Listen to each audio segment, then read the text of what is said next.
কুয়েট অনির্দিষ্টকালের জন্য বন্ধ ঘোষণা করা হয়েছে। বিকেলে সিন্ডিকেট সভায় এ সিদ্ধান্ত হয়। এর প্রতিবাদে বিক্ষোভ করছে শিক্ষার্থীরা। এ বিষয়ে আরো জানাতে যোগ দিয়েছেন সহকর্মী অভিজিৎ পাল। অভিজিৎ, একটু বলবেন যে শিক্ষার্থীরা এখন কেন বিক্ষোভ করছেন?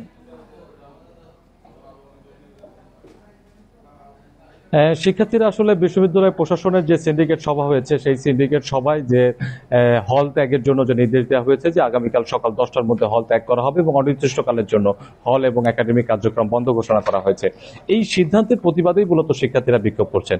তারা রাত 9:30টার দিকে হল থেকে বেরিয়ে এসে তারা বিশ্ববিদ্যালয় ক্যাম্পাসের বিভিন্ন সড়কে তারা এই বিক্ষোভ মিছিলটি করে এবং বিক্ষোভ মিছিল করার পরে বিক্ষোভ মিছিলটি দুর্বার বাংলায় এসে শেষ হয় এবং দুর্বার বাংলায় শেষ হওয়ার পরে শিক্ষার্থীরা গণমাধ্যমের সঙ্গে কথা বলেছেন এবং তারা বলেছেন যে তারা বিশ্ববিদ্যালয়ের প্রশাসনের যে দাবি সেই দাবি যে সিদ্ধান্ত সেই সিদ্ধান্তের তারা প্রতিবাদে এই বিক্ষোভ করছেন এবং তারা বিক্ষোভ চালিয়ে যাবেন। তারা কোনোভাবেই হল ত্যাগ করবেন না এবং হল বন্ধের এই নির্দেশনা তাদের যে আন্দোলন ছিল 6 দফা দাবি ছিল যে খুলনা কুয়েটের যে ভিসি প্রভিসি এবং যিনি ছাত্র বিষয়ক পরিচালক রয়েছেন তাদের পদত্যাগের দাবি সহ 6 দফা দাবি ছিল। সেই 6 দফা দাবি আসলে যে আন্দোলন সেই আন্দোলনকে আসলে যাতে করে চাপিয়ে দামিয়ে দেওয়া যায় এই কারণে আসলে বিশ্ববিদ্যালয় প্রশাসন এই ধরনের ভূমিকা নিয়েছে।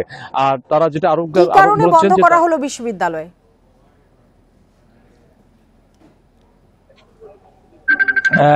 বিশ্ববিদ্যালয় বন্ধের ব্যাপারে আপনি জানেন যে গত মঙ্গলবারে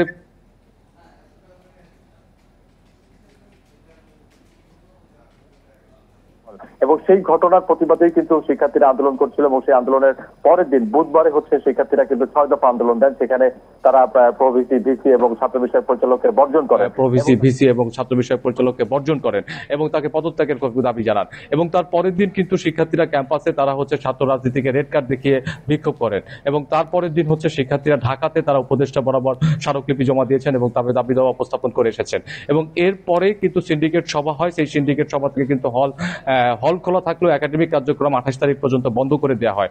কিন্তু গতকালকে দেখা গেছে যে গতকাল রাতে ভিসি তিনি ক্যাম্পাসে প্রবেশ করেন এবং তার বাসভবনে প্রবেশ করেন এবং শিক্ষার্থীদের যে তালা দেওয়া ছিল সেই তালা ভেঙে তিনি প্রবেশ করেন এবং সকালবেলা শিক্ষার্থীরা সেইটার প্রতিবাদ করতে গিয়ে এবং পুনরায় তালা মারার জন্য বিশ্ববিদ্যালয়ের ভিসির বাসভবনের সামনে যান। কিন্তু সেখানে উপস্থিত যে শিক্ষকরা ছিলেন বিশ্ববিদ্যালয়ের তারা তাদেরকে নিবৃত্ত করেন এবং বিশ্ববিদ্যালয়ের শিক্ষকদের প্রতি সম্মান জানিয়েই কিন্তু শিক্ষার্থীরা সেখান থেকে সরে আসেন এবং তারা বলেন যে পরবর্তীতে কঠোর আরো বেশি আন্দোলনের কর্মসূচি তারা দিবেন।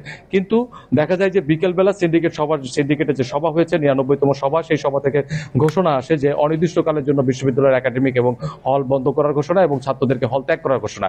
সেই প্রতিবাদেই কিন্তু শিক্ষার্থীরা বিক্ষোভ করছেন এবং আগামীকালকেও তারা বিক্ষোভ করবেন বলে আমাদেরকে জানিয়েছেন। খুলনা থেকে কথা হচ্ছিল সহকর্মী অভিজিৎ পালের সাথে।